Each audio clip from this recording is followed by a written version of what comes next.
Dr. Roberts, I heard your interview the other day on Dialogue Works talking about Syria and Russia, and I must say, and you said this before in regards to Putin, but it's a perspective that I just don't hear, which is very unique to me. And so, thank you for coming back to speak. So, I appreciate that. Well, I'm pleased to do it. So, I want to start off. I mean, did this come as a shocker how fast the Assad government fell? Oh, yes, of course, sure. Um, it would it was totally unexpected because the Russians had been fighting in defense of Syria for 9 years. I think it goes back to Obama. President Obama was going to invade Syria, and now he announced that the Americans were now preparing to invade. But the next morning, the Russian Air Force was there. So that put the quietus on the American invasion. So we sent the same CIA so-called jihadist mercenaries that Washington had used against Gaddafi in Libya. Washington sent them to overthrow Assad. And the Syrian army and the Russian Air Force defeated them. Um, but as is Putin's wont, he didn't finish the job. And he left the Americans in the sector of Syria that has the oil. So Washington could steal the Syrian oil, and I think, I'm not sure, but I think they routed it through Turkey and on to Israel to make Israel's attack on Palestine uh, successful. So um, no one really expected this rapid collapse. Now, there are reports, um, I don't know if they're true, but I haven't seen them denied by Washington, that the Russians had dealt with the issue with an agreement. I forget what they call this agreement. Oh, yes, it's the Astana Agreement. It's kind of like Putin did with the Minsk Agreement, which no one followed. Well, the Astana Agreement was apparently between all the parties, including the U.S., and it was to, in effect, stop the fighting with a ceasefire. Well, of course, this made it possible for uh, Israel and the U.S. To organize again the uh, what we used to call ISIS and Al Qaeda, and now call what Al-Nusra. HTS, right? Yeah, and now they're transformed into the Syrian Democratic Opposition. And what remains to be explained is the sudden uh, unwillingness of the Syrian army to fight. Now, this is the same Syrian army that had already defeated this force. And the Russians were still there with an air force. And yet, the Syrian army simply left all the cities undefended. They simply moved aside. Uh, Aleppo, Hamas, even Damascus, they simply withdrew, and they didn't fight. And so it wasn't really that the Syrian rebels won on the battlefield. The battlefield was abandoned.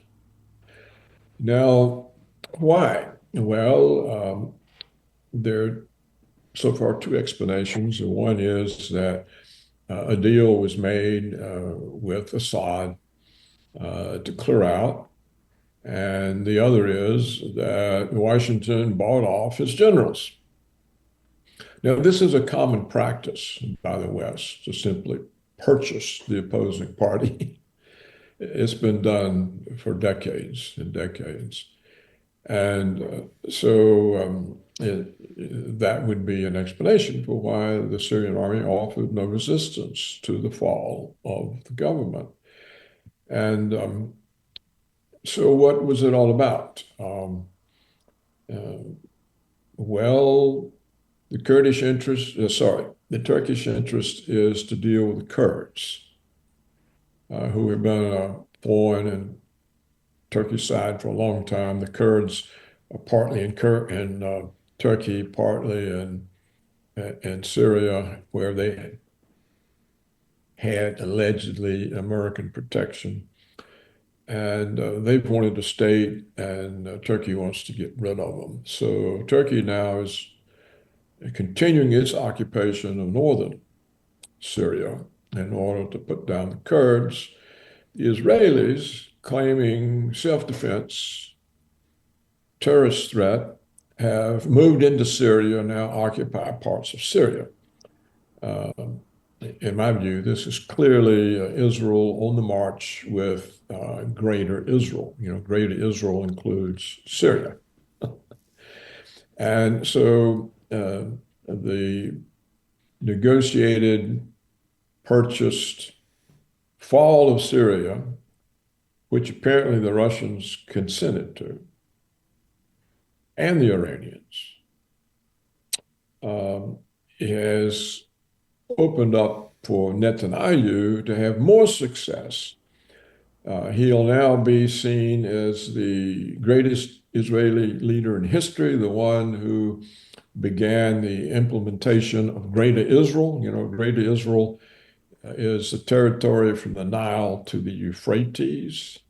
And recently, the Israeli government minister announced that it includes Saudi Arabia. In other words, the entirety of the Middle East is Greater Israel. And you may remember some years ago, General Wesley Clark, the four-star American general who was commander of NATO, said on TV that he was in the Pentagon, and the generals had called him in and said, "Sir, we've got this document, and we're told to prepare to overthrow 7 countries in 5 years." Well, the only 2 countries left now are Iran and Saudi Arabia. It's taken longer than 5 years, but the parts of the Middle East that Israel claims is Greater Israel, they're gone. And so I think that the winner in this is, of course, Israel, because there's very little in their way now. There's no way for Hezbollah, with Syria's disappearance, there's no way for Hezbollah in Lebanon to keep the Israelis out of Lebanon because they can't be supplied. And the Americans, what they get out of this is they get to control the oil flows and the waterways. And that's Washington's interest always in the Middle East, is to control the oil flows and the waterways. And then Israel gets the territory. Now, they obviously won't immediately move into all of Syria. The Turks are already complaining. Egypt is complaining. Other Arab countries are complaining. But the Arab countries have been complaining about Israel for a century. It's not mattered. The complaints don't matter. The UN's complaints don't matter. We are covering for Israel, saying, "Oh no, they're not really occupying. They're just having to protect themselves from terrorists." Well, how long? What terrorists? Because the people that were set upon the Assad government were employed by Israel, the US, and Turkey.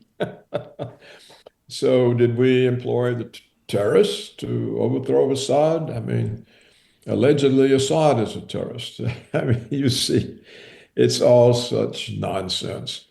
What we have to wind this up is a massive strategic defeat for Russia and Iran.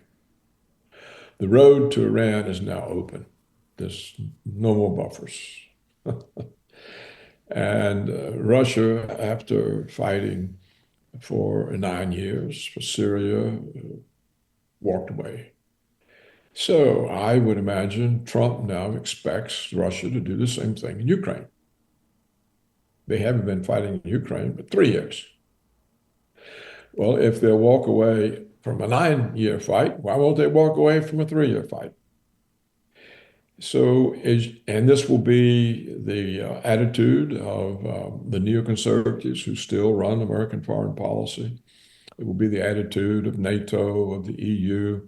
Uh, if the Russians walk away from Syria, they'll walk away from Ukraine.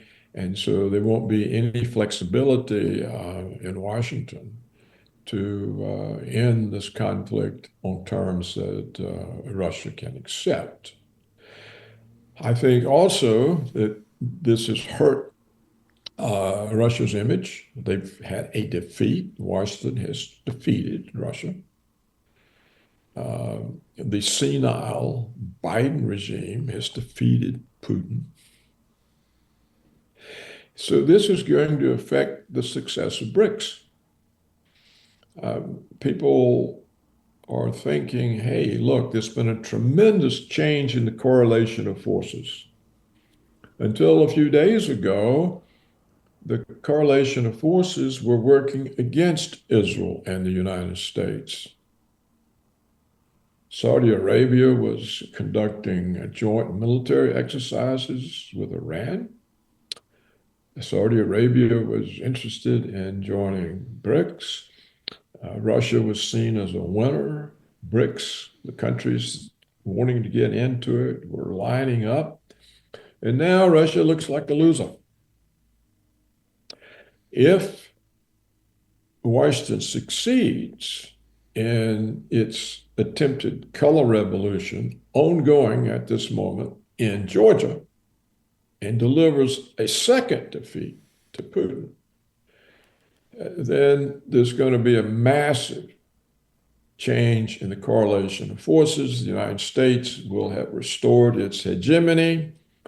The whole world will prefer to realign with Washington.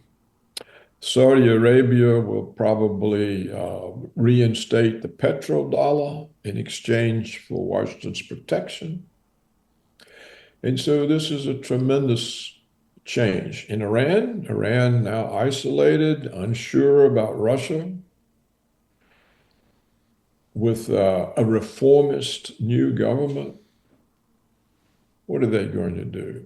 There's going to be a lot of pressure from the Western-oriented Iranian liberals on the Iranian government to make an accommodation with the West.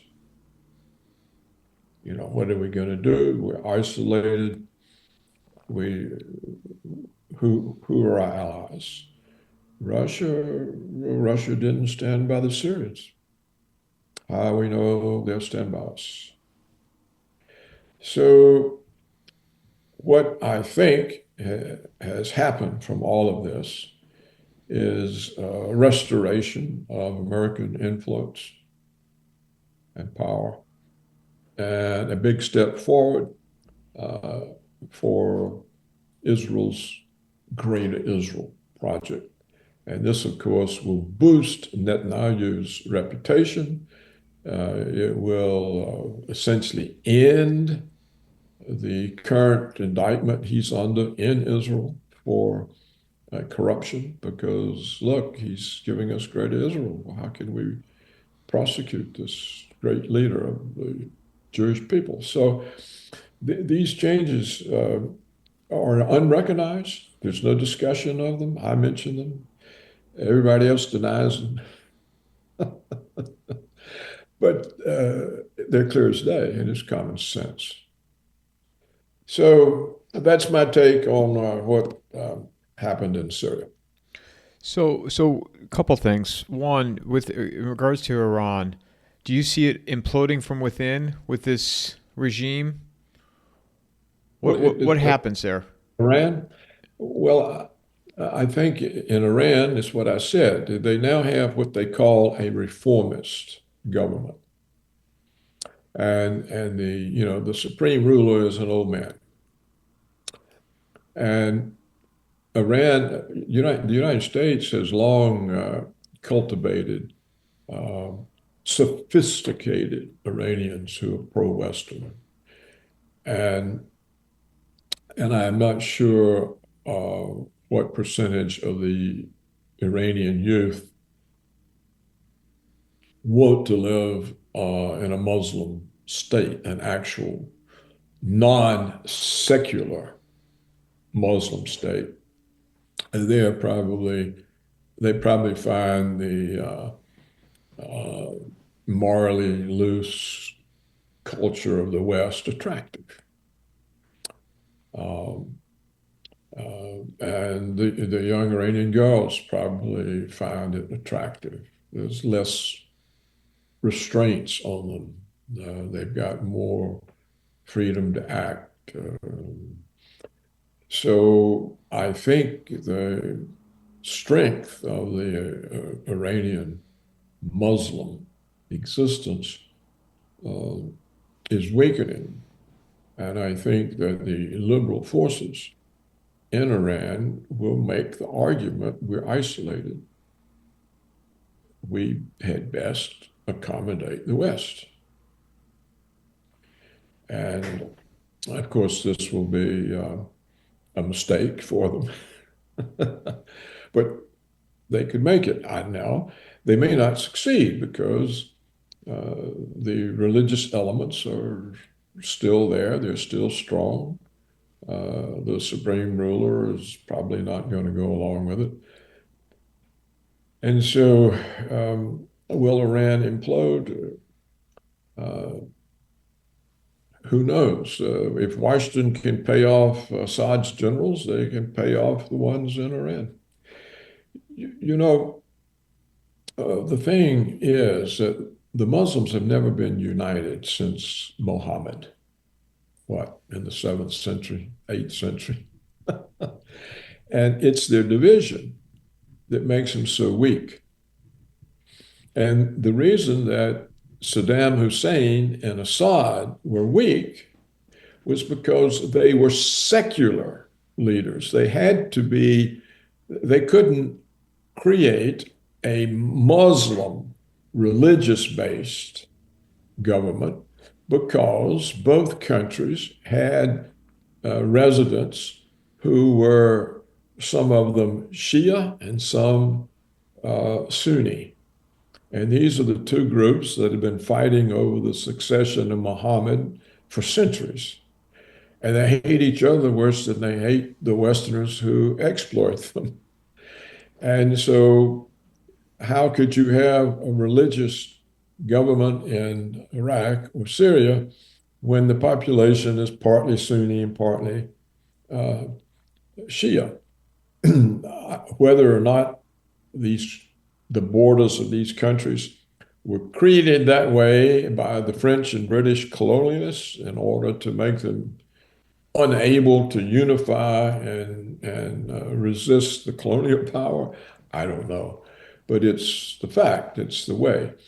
And so the so-called jihadists, they want a religious-based government. So they're willing to serve Washington and Israel to overthrow the secular leaders because they see the secular leaders as traitors who sold out Mohammed to the West, who are ruling secular governments. They want a government like Iran. But even Iran only has a partially religious base because it has free elections, the president, and they now have a reformer. So what does reform mean? It probably means accommodating the West, getting sanctions removed, getting the constant attacks from Israel removed. this sort of thing. What comes out of that, I don't know. Can you see Israel marching across to make that kinetic with Iran, or at this point just let them suicide themselves or whatever is going to happen within the country? Well, I don't think Israel has the force to march across and attack Iran.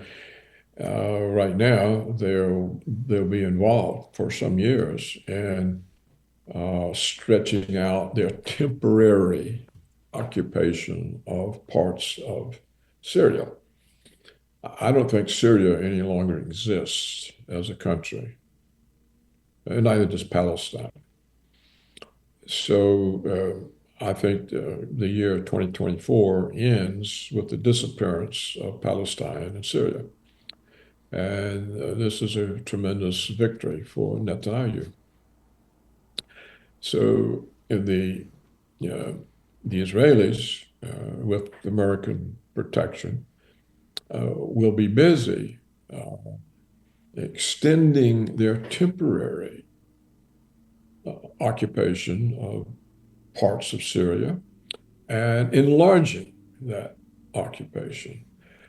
So probably the jihadists that we used, um, even though they didn't have to do much fighting because the Syrian army didn't fight, these jihadists, I think, have already been betrayed by us.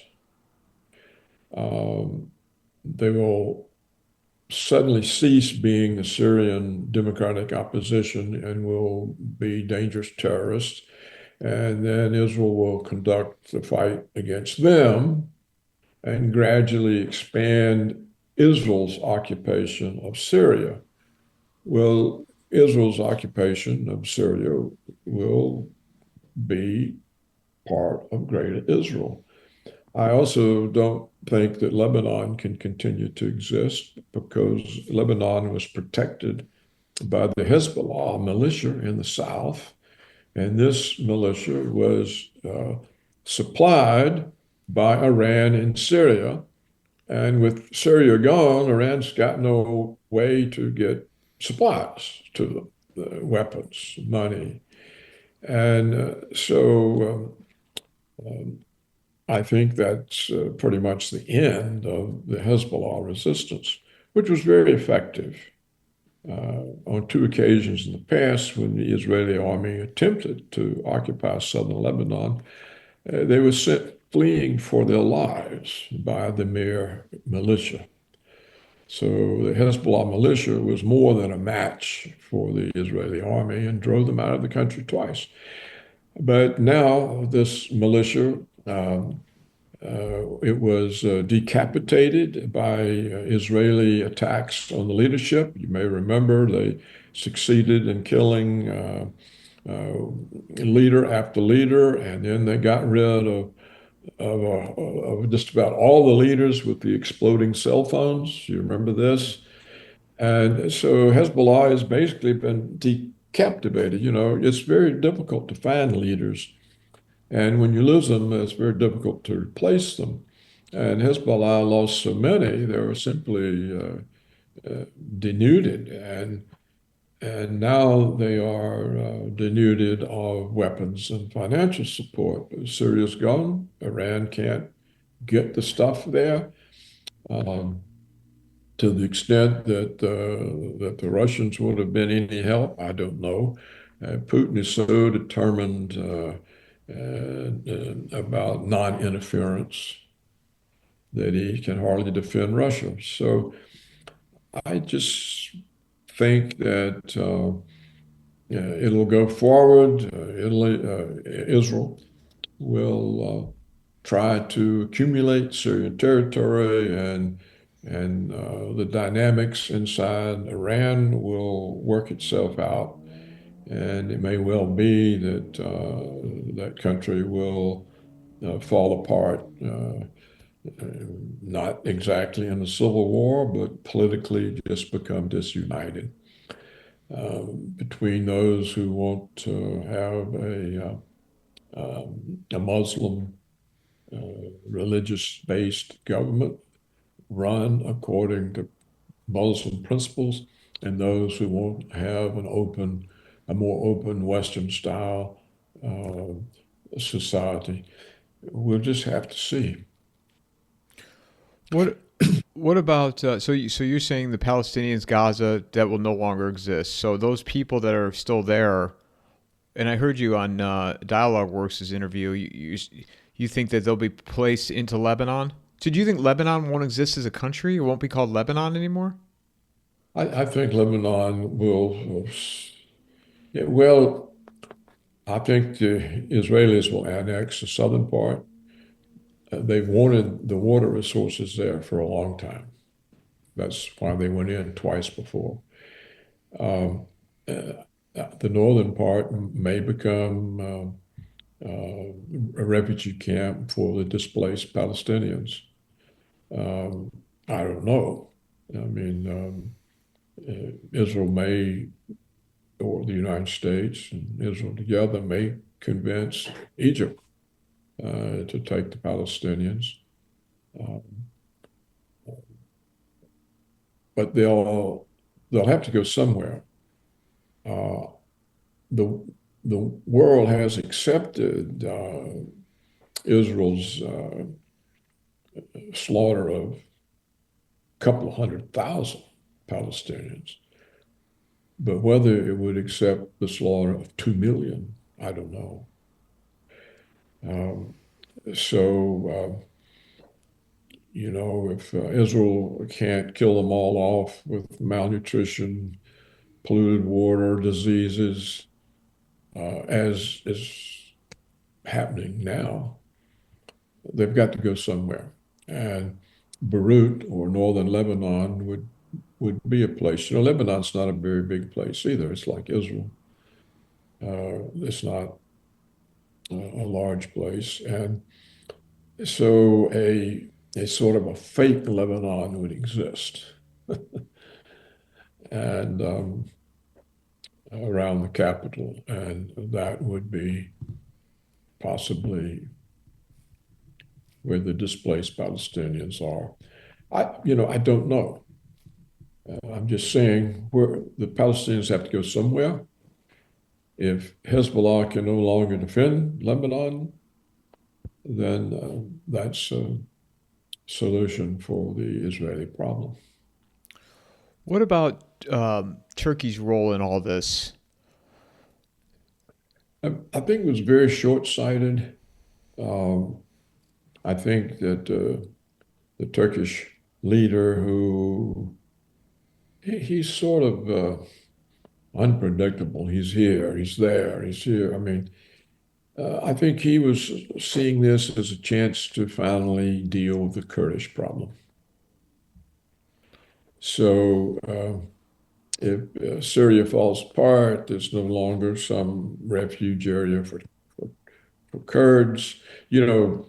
Supposedly the Kurds are under American protection. Um, but we've done very little to to protect them. And it's easy for us to protect the Kurds because they're not a country. And it's a way we can show we are human rights. We're human rights. But we don't have to do anything. We don't have to give them weapons or anything. And so it's an easy way to pretend you're a human rights defender without having to do anything.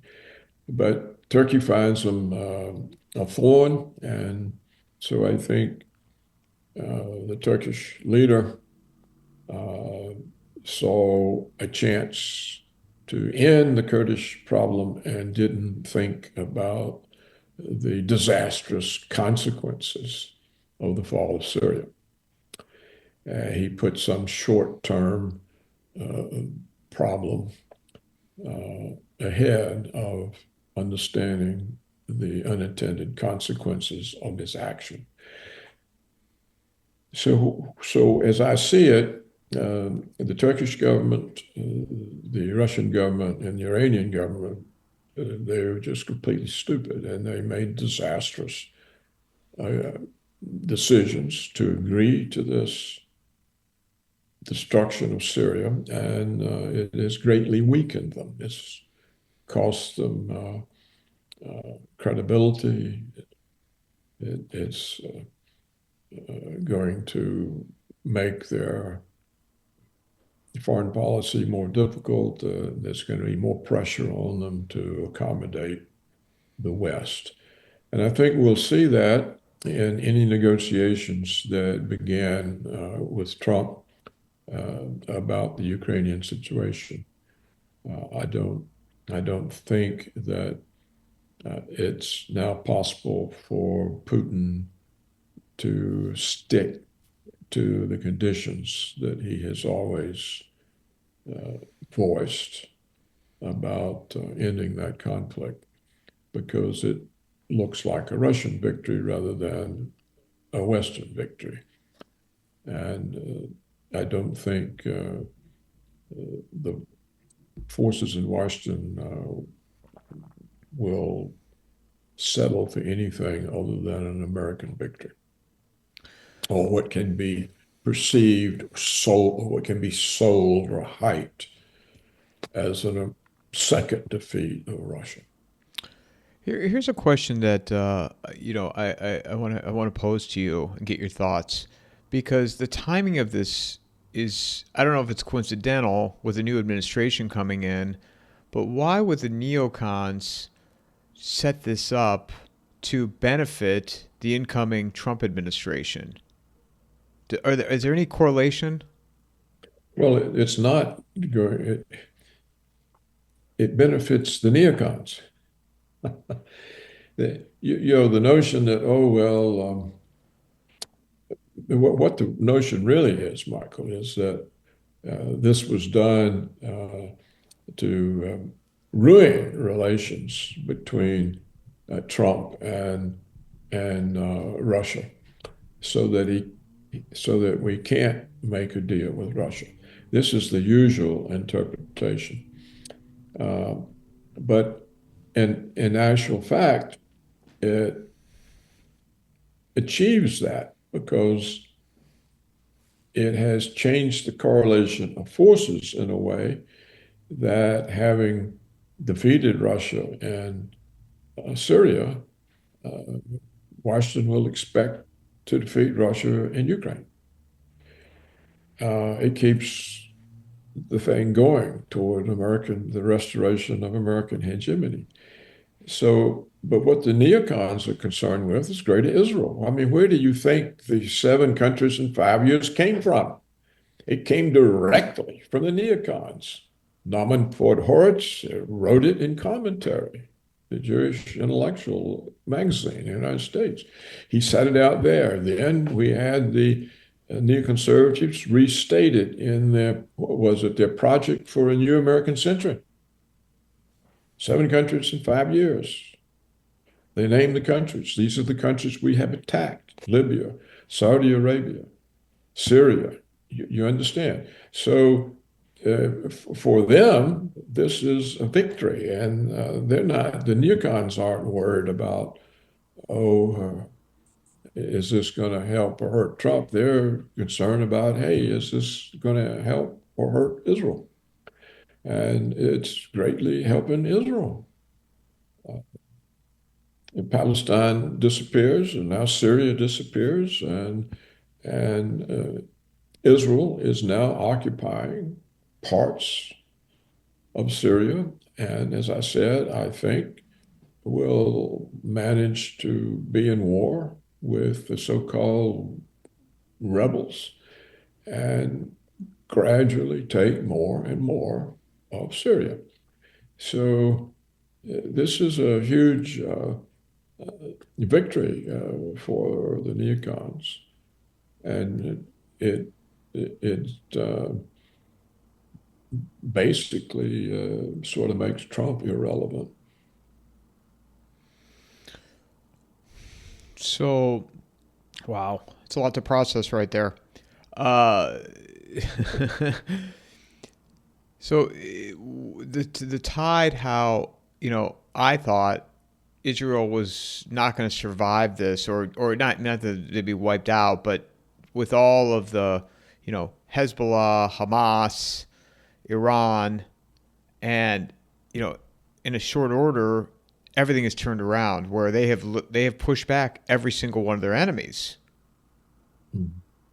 Yeah, that's right, because the Israelis act and their enemies didn't.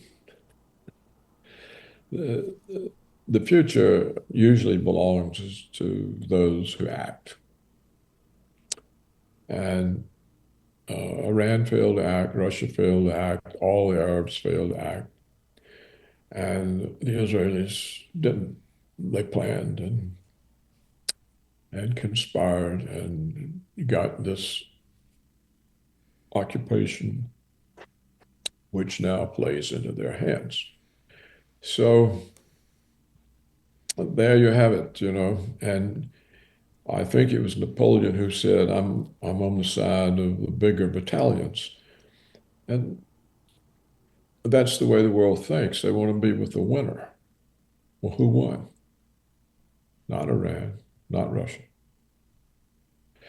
So this is what I meant by the change in the correlation of forces. This reversed the rising potential influence of BRICS, the countries that wanted to be associated with this new element coming into play to crowd out American hegemony and finance and trade and to create a new sort of grouping of countries independently of the Western groupings. Um, I think all of this has been hurt because the strength that was being associated with uh, Russia has been damaged. And um, and also it shows that how inattentive the Russians and the Iranians were. They had no idea that this was in the works, and they were caught off guard. Or the other explanation is they assented to it and agreed that it was presented to them. But it all comes out of this Astana agreement, and the Russians were part of that. They kept trying to solve. You see, Putin is so averse to war, he relies on agreements. Well, he makes agreements with his enemies who have no intention of complying with them. And he hasn't learned that. He should have learned that from the Minsk agreement. And now it's happened again. And most likely that will happen again in Ukraine. There'll be some sort of agreement, a ceasefire. And that will play into the hands of the West, just like the Minsk agreement. They had no intention of keeping it, but it kept Putin from doing anything for 8 years while the United States built the Ukrainian army. And I wouldn't be surprised if Putin falls for it again. He fell for it in Syria, apparently. So what did the Astana agreement do? It destroyed Syria and left the territory there potentially for Israel to absorb. Now, something may happen and Israel may fail, they may miscalculate, something else may happen that we can't predict that will cause Israel's effort to absorb Syria piecemeal as they have Palestine since 1947. They've been stealing it a little bit at a time. They'll probably want to go much quicker with Syria, but there are less constraints on Israel today than in the 20th century. when not all American presidents were so protective of Israel. I mean, Eisenhower wasn't, and Jimmy Carter tried to restrain them. Nixon was aware of them. But today you see everybody is their own. Israel has a leash. You can't get any opposition to Israel in the House or the Senate or the White House. So they will be able to absorb Syria much quicker than they were able to absorb Palestine. I think I've mentioned this before, but if you look at the maps over the years of the Israeli and the Palestinian portions of Palestine, you'll see in the beginning, the Israeli portion was tiny, and now the Palestinian portion is tiny. So it shows you by years. I think there are four maps. So you get four periods of time, and you can see Palestine disappearing. And today there's essentially nothing left. So I think this is the intent for Syria. And we'll see. But you see, you have to understand that there was a purpose behind this. This was not some democratic movement inside Syria.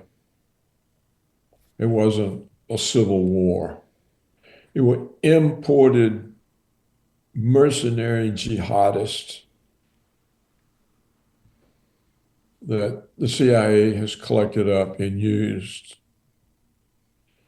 against Saddam Hussein, against Gaddafi and Assad. So this is obviously something intended by the Israelis and the Americans. And so it's to serve whatever their agenda is. And I've indicated that I think the agenda is Greater Israel and American control of oil flows and waterways. So if those are the agendas, then that's what's being served. Then the question of whether or not this was done in order to strengthen Trump in dealing with Russia or in order to ruin Trump's ability to deal with Russia because it poisoned the relationship. All of that is secondary, tertiary. It's of no real consequence. The consequence is we've got two agendas and they've had a success. And success creates determination for more success. So it will make the United States foreign policy more aggressive. It will make Israeli foreign policy more aggressive. So that means a lot more people are going to die, basically. A lot more people are going to die. And I don't know if you've seen any of the videos from what's going on in Syria now, but it's really quite brutal. They're hanging, they're hanging people, they're machine gunning people down. It's really quite brutal. I mean, it's just so when you unleash that, and of course these videos will play into the American-Israeli hands. They'll say, see, this is why Israel has to occupy Syria, because look at these murderers murdering all these people.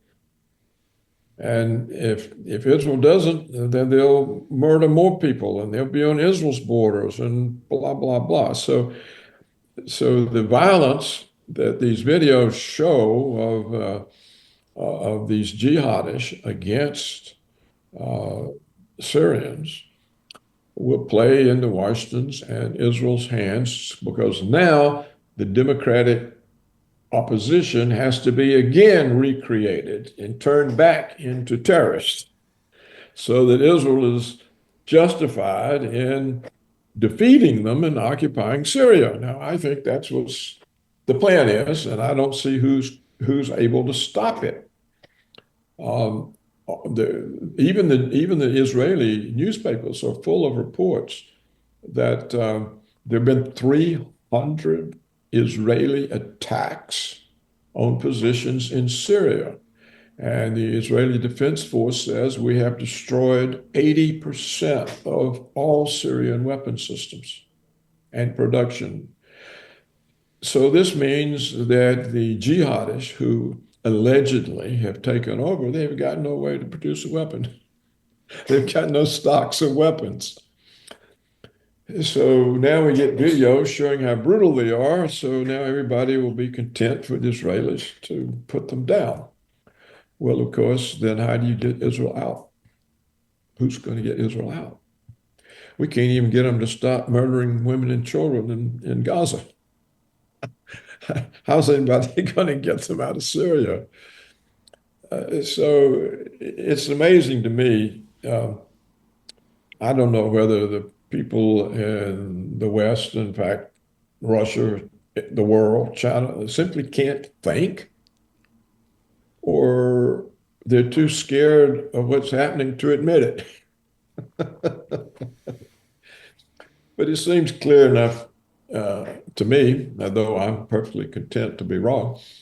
I hope some wonderful miracle comes out of all of this, but I don't see it. But if it does happen, I'll be happy. What I see is what I said. Great Israel is on the march.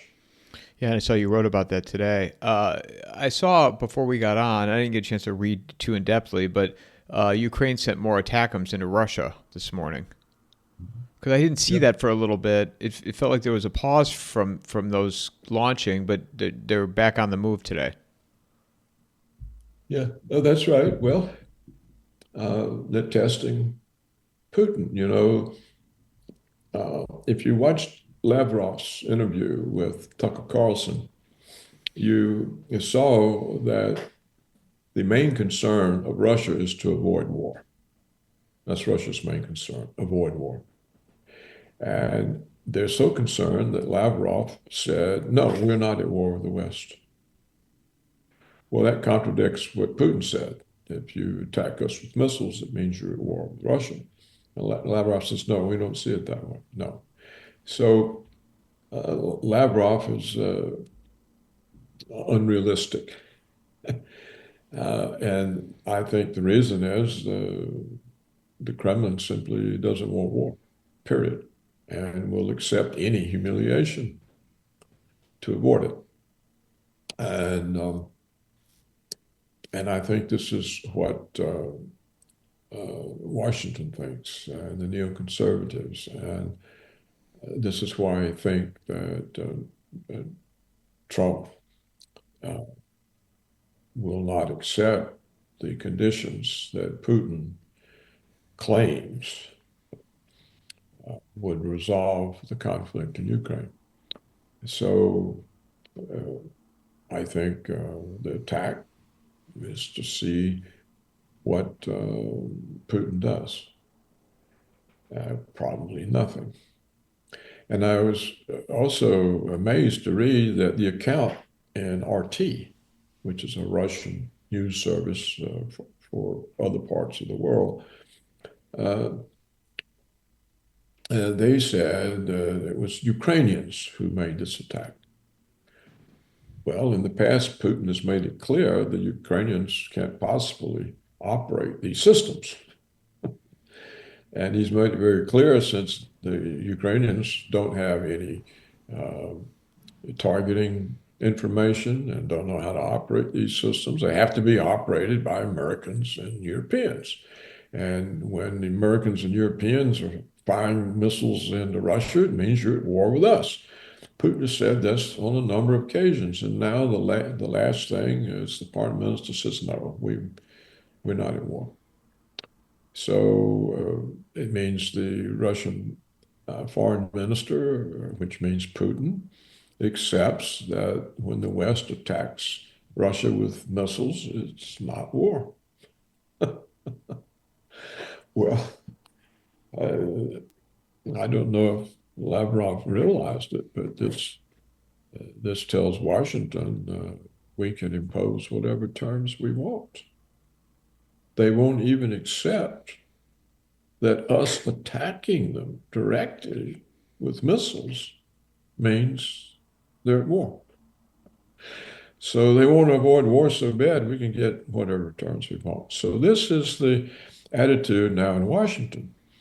And you see, once again, inaction has brought this on Russia. So what I think the only question before us is, will Russia surrender, or when its back is against the wall and it can't ignore anything else, will it launch nuclear war, or will it surrender to avoid nuclear war? I think that's the only real question that we face.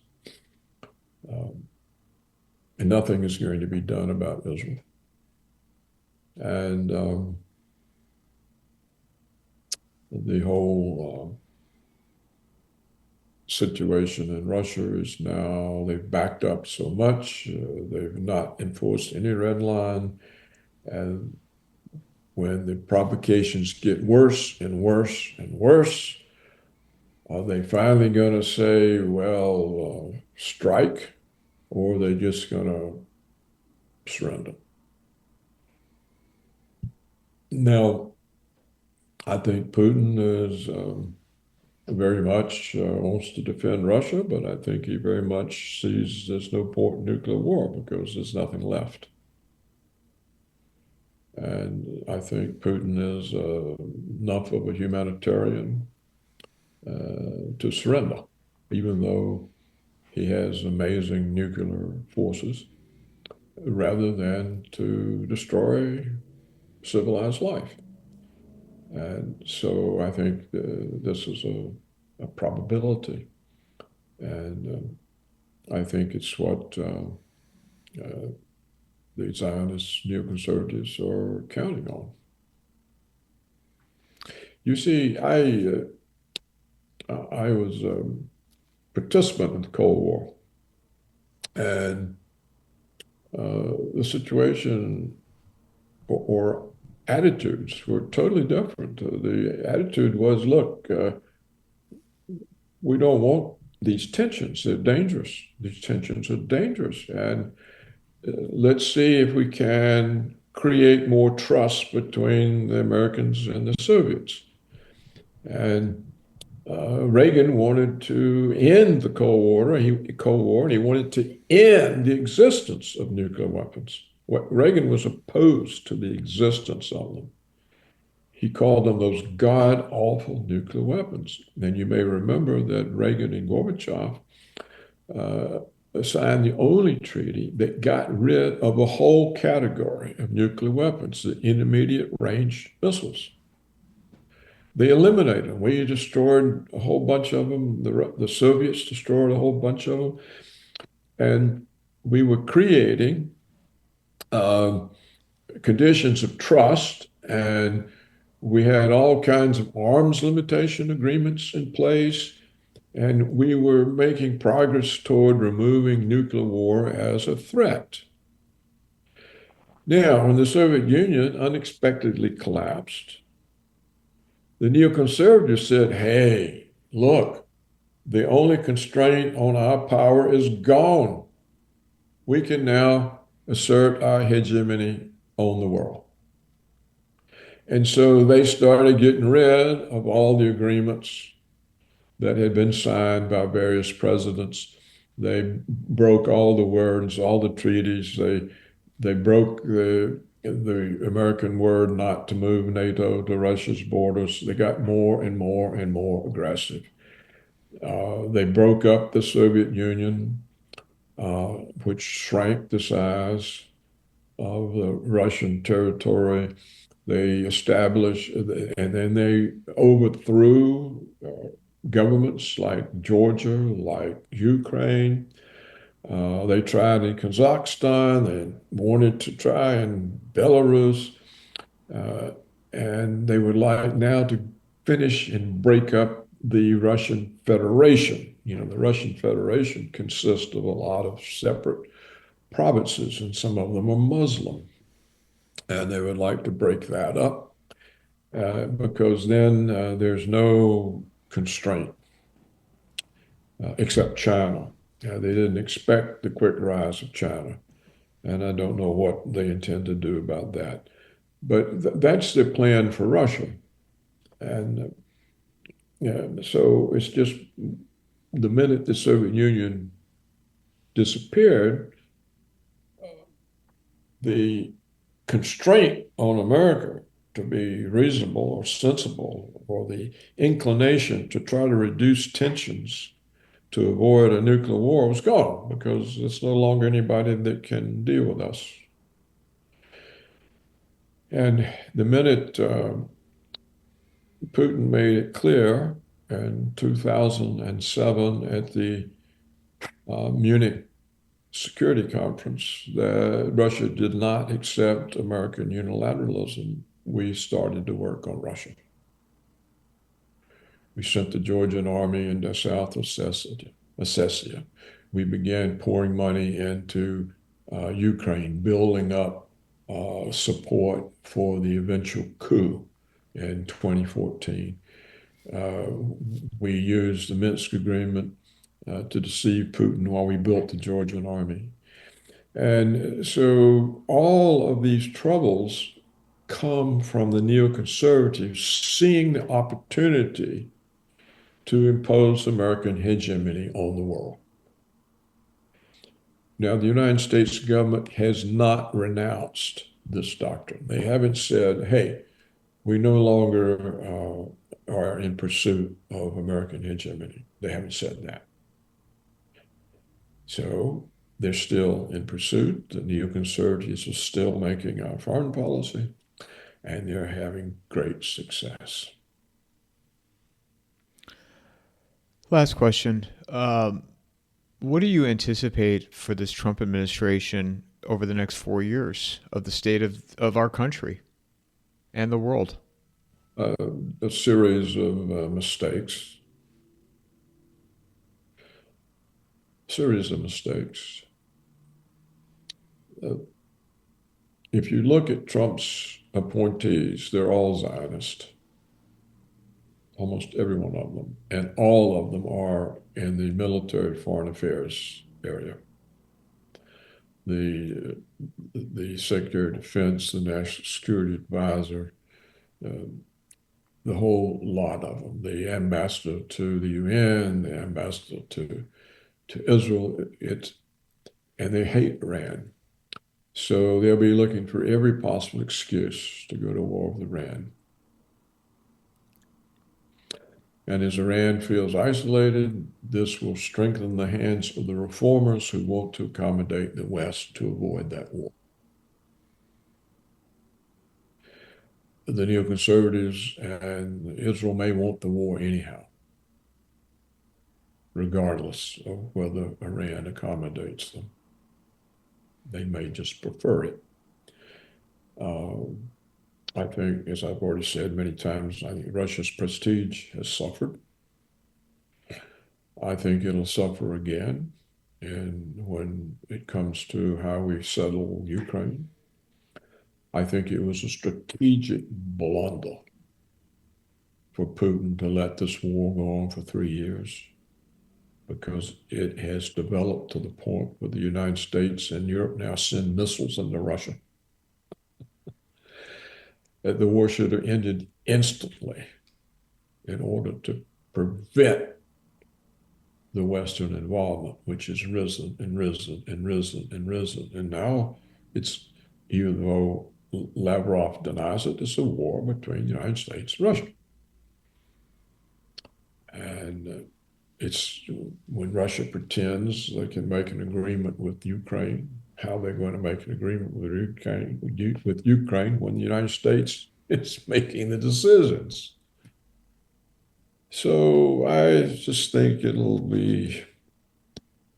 think Trump will he'll remove all kinds of environmental protections so they can frack and get more oil and gas.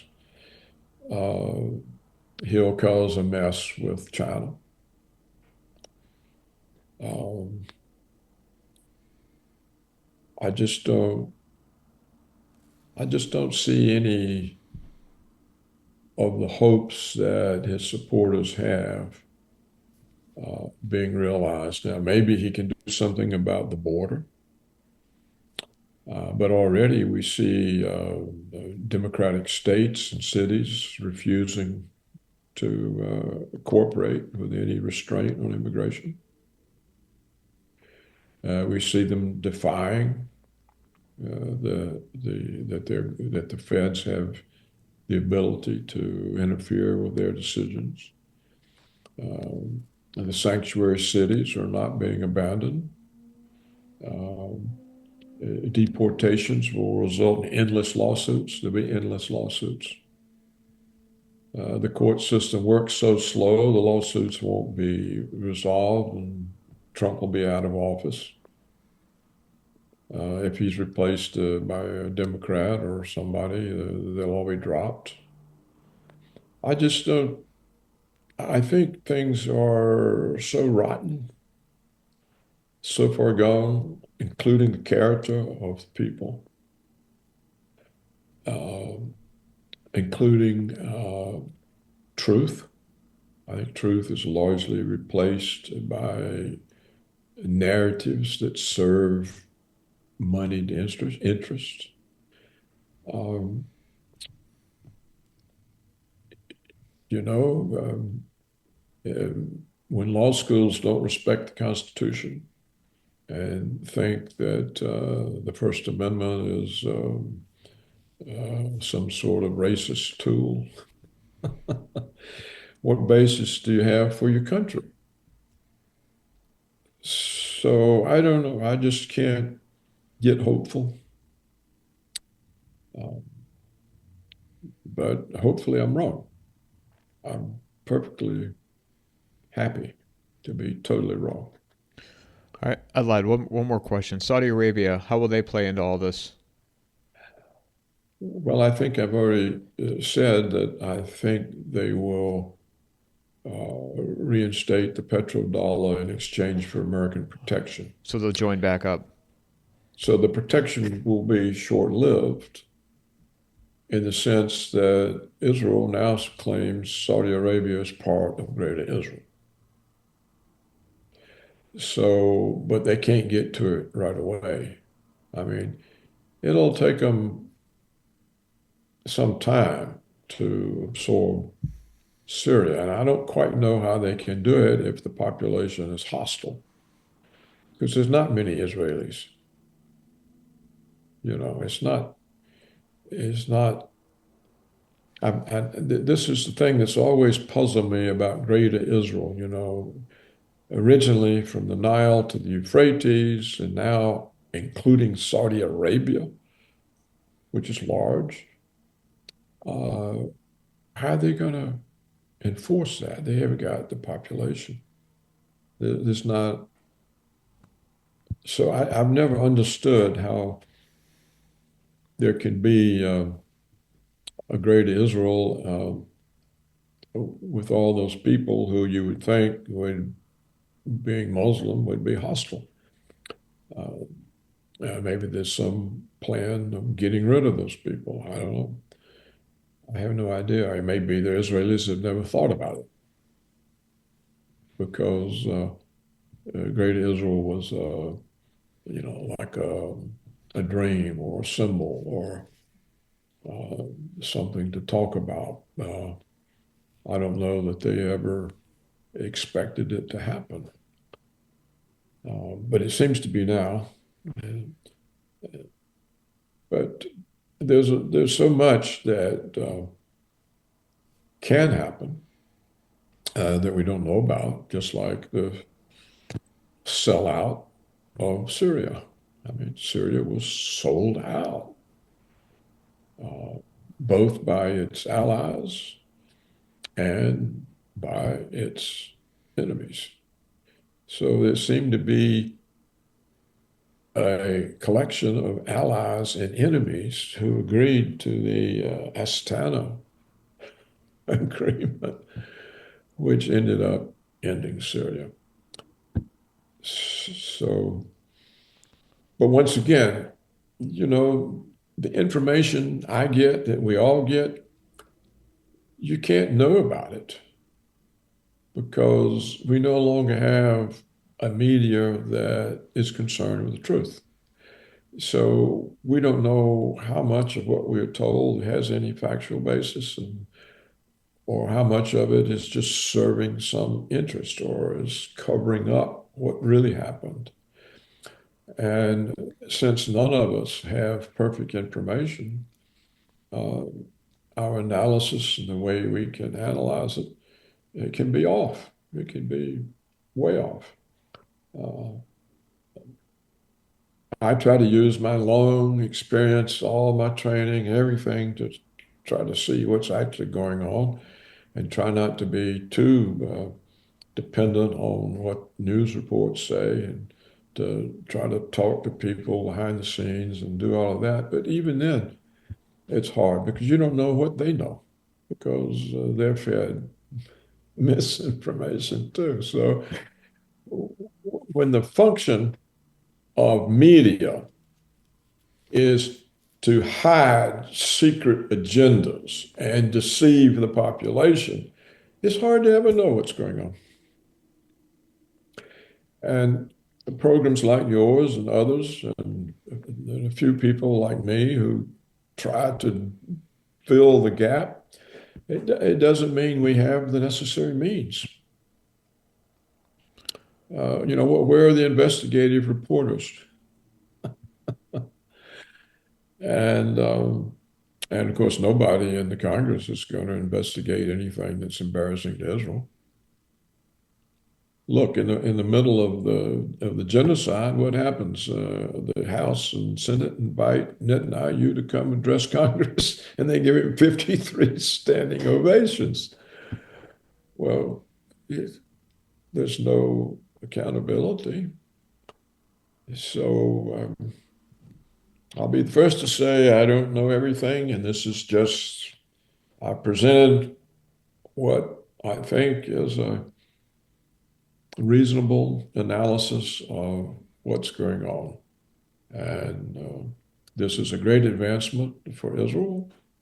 It's deleterious for Iran and Russia.